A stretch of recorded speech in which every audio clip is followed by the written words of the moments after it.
Let's talk about Frankenstein, Guillermo del Toro's remake.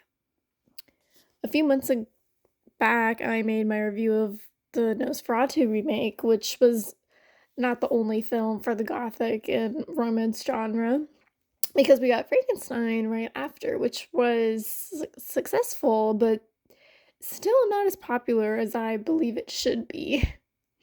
Because Frankenstein was a good movie. Let's just let's all focus on that. It surprised a lot of us out there who thought we've seen it all with how much Frankenstein media that's already out there. It's just there's a lot. And most of the time there hasn't been a true book accurate version or adaptation of the classic story. I mean, we recognized was Boris Karloff's famous portrayal of the universal hit that started it all when it came to monsters and horror as a whole. So when it was heard that Guillermo was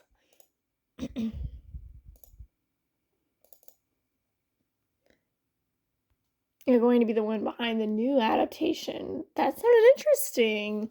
He's become a master of beautiful creative direction and storytelling. And when it comes to fantasy, he just gave Frankenstein, that story, a whole new light. A needed light, since this movie in itself is just full of symbolism and it's just eye-catching to watch. I'd even go as far as making that this remake is another timeless classic, because it couldn't be more different from the typical kind of gothic drama atmosphere that we've seen in Penny Dreadful, the TV show, or the Universal film from 1931.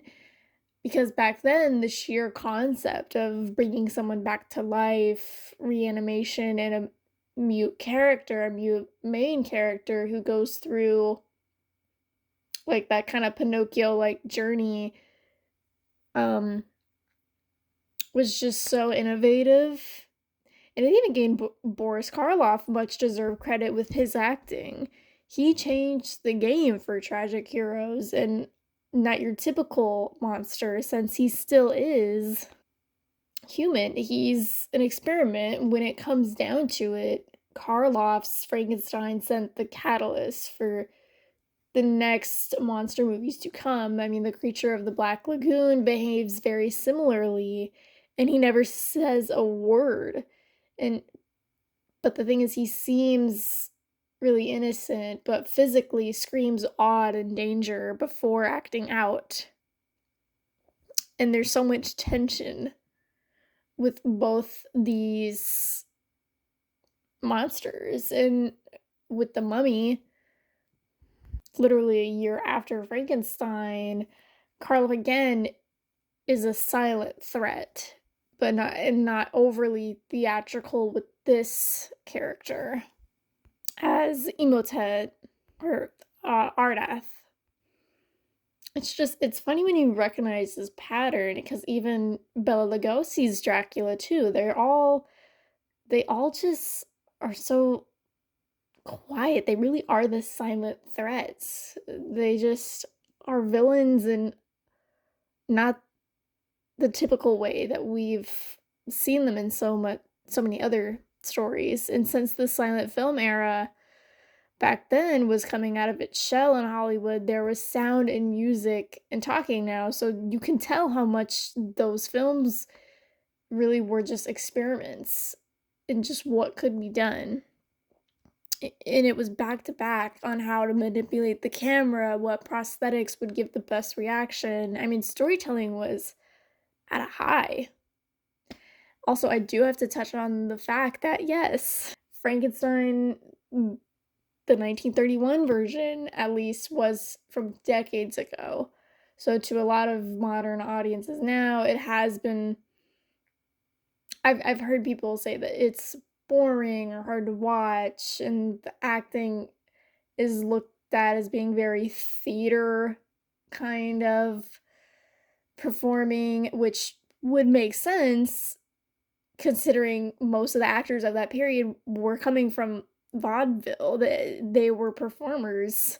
There wasn't anything to be seen as natural since the movie was made to be viewed as a tale of fantasy and horror. It was changing the game. It was just, you didn't get the whole casual or even, I don't know, nuanced performances until the 50s with Marlon Brando. But back then, I mean, Frankenstein, it was just a live production captured on camera, giving it that nostalgic and fun vibe, even if now it's become more for pop culture marketing. And if we think about how it made a true impact, then we probably would have never gotten the Guillermo del Toro's version. It's just, if we hadn't gotten Boris Karloff's Frankenstein, like, we wouldn't have really gotten anything. We wouldn't really know the story as much. It was just insane that Universal, this idea was pioneered, but it was Guillermo's execution of it that worked so good, because it could still go back to its source material of Mary Shelley's writing, since it had enough vague spots to where all we can try to do is interpret what she had in her mind. And Del Toro's version, I find it as the female gaze version, a tribute to Mary Shelley, while Universal's James Whale's version is it's the male gaze. It's a tribute to Hollywood. Both are good in their own right, but they're just so different to really compare. And since one of the major differences is how each film used color. I mean, it's obvious one is in black and white, while the other is designed by so much colors that were picked on purpose to help the story. Guillermo del Toro's Frankenstein is visually pleasing and not traditionally dark, in the sense of like the whole gothic kind of dark. I mean, why should it be? And if you were to swap the filters of both films, you just wouldn't feel the same. It would come across as wrong. I mean, to see the 1931 picture in color, it wouldn't actually do much anyway, since there's no reason for color to be mentioned. I mean, towards the end, we see the female lead wearing a wedding dress, and that's all we need to know that it's the wedding night. We don't really need to see exactly up close the details of the dress, or what color, or just how her hair is styled, or her makeup. I mean, it's the same thing. We see the creature terrified of fire. We don't have to see the flames, the color of them. We know what they are, and we care more about the fact that the creature, he's impacted. Another of the most famous scenes is when the little girl is playing with flowers. We don't need to know what flowers they are, since that's not really the focus. What is that she's an innocent. And the creature was seeing flowers for the first time, but along with many other things, he had a whole world he was looking at. When this is compared to the 2025 versions, colors are everything. It's significant in almost every single scene. It's significant that the doctor, Victor, wears red gloves and he drinks milk, and Elizabeth's hair is auburn. Frankenstein's monster is made of different shades, but pale, and the main laboratory has green lights. It's very kind of that emerald sort of green. It's very particular. I mean, every color shares both the setting of history and the rise of technology of that period, but also how the characters see one another in the world. It's really all about that world building. In comparison to Frankenstein, it's more about the riffs of the main leads. And going back to Guillermo del Toro's vision, it's obvious with these characters. I mean, take Elizabeth, for example. She's unique with her love for insects and all kinds of bugs. I mean, how do we know? It's you can tell by her wardrobe choices. It's she's in a lot of bold colors of greens and blues with accessories that make her seem insect-like too. Nothing goes unnoticed. I mean, she stands out in beige, kind of muted decor or set pieces like bugs would in real life. And of course, this is applied to the creature as well. And he physically does not look normal. I mean, he's made up of many men, deceased men. He picks up what to wear throughout his evolution. He's just constantly sort of adapting, also while hiding himself, since he knows, for that matter, that he is different once in society. He blends, that's the whole thing, he blends in his surroundings. And the remake of Frankenstein is honestly just, it's full of stuff like this where you can find a meaning for everything, but you can also just watch for the sake of watching. I mean, you feel for the creature the entire time, and you're angry at Victor's choices, his descent into chaos and impatience. He hits rock bottom hard. He can't kill what he got so worked up over. It makes you feel things. I mean, Victor Issac, he just played a really good Dr. Frankenstein, and let alone being able to see as the audience that this story is told in both Victor's and the creature's eyes was a good choice. It told something organically that can answer our questions. And you can just watch fully without wondering this or that. The creature adapts, and having had to grow up all by himself, basically, and then realizing he wants companionship. That's organic. The only thing he only, yeah, the one thing he only wants and asks for is someone who's also immortal. Someone who can share his struggles, which is just crazy, but so real of him. Also, and when Victor refuses to do that, of obviously the creature's gonna be mad, and that's what makes it hit. When you get that the creature is not inherently selfish. He was created not from his own will. He's unable to die, so what is he supposed to do? The only time he had a pleasant experience with anyone early on, at the start of his life, was with Elizabeth and eventually the old man.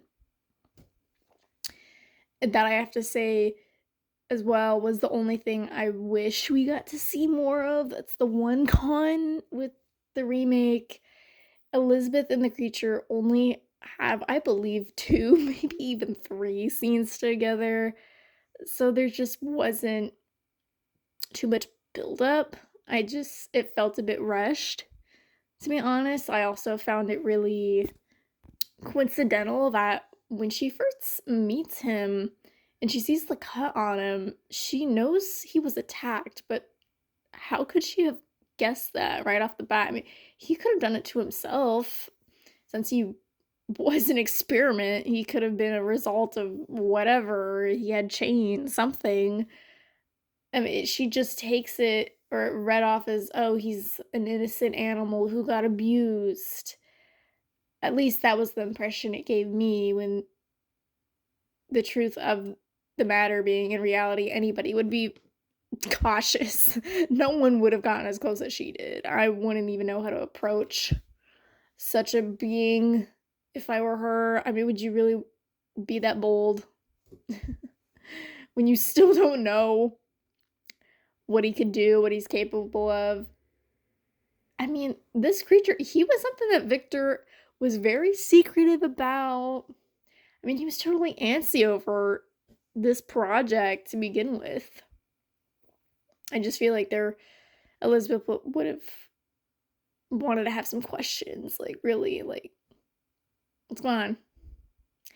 And okay, I have to go over the creature and Elizabeth. I mean, yes, they do make a cute couple, and yes, the leaf was everything. I mean, crossing fingers, we may have a Bride of Frankenstein. Possibly in the future. I mean, Mia Goth could take on that well, and it still would serve the world building. But if not, it's fine. I mean, Mia Goth, she delivered what she needed to. Everyone was iconic in this film. So was she. And yeah, I mean, we can always make our own interpretation of kind of a sequel of what happens for the monster's sake. After all, it's supposed to be a tragic tale. Mary Shelley did not shy away from this. It would just be the same as Universal's Bride of Frankenstein, because in theory, it's iconic due to Valerie Hobson. Let's clear this up now. She made the look. I mean, no one has gone up to her level as the Bride of Frankenstein, as Elizabeth. But it's interesting because in Bride of Frankenstein, her character pretty much rejects the monster, which is sad. Like, it's just because we've always associated those two together. I mean, you see them as action figures, as dolls, they're always paired up together, but in the movie, it's like she doesn't want anything, and I mean anything to do with him. One look, and she's like, ew, bye, no. If you think how this could be with a sequel in Guillermo del Toro's Frankenstein, that universe, it wouldn't be the same, which would be interesting. It's just, how would Elizabeth's and the monster's love story pan out, really, since her character fell in love with him pretty much on the spot, and I think there would only be so much to do with that. Yeah, and it would be. Well, I'm sure there's fan fiction probably already out there. I'm positive someone has some ideas. But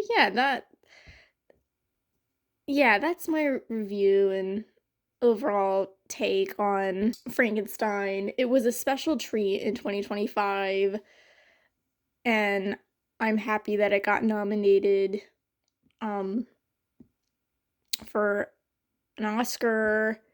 It won 3 different categories. I mean, production, costume, makeup, all rightfully deserved.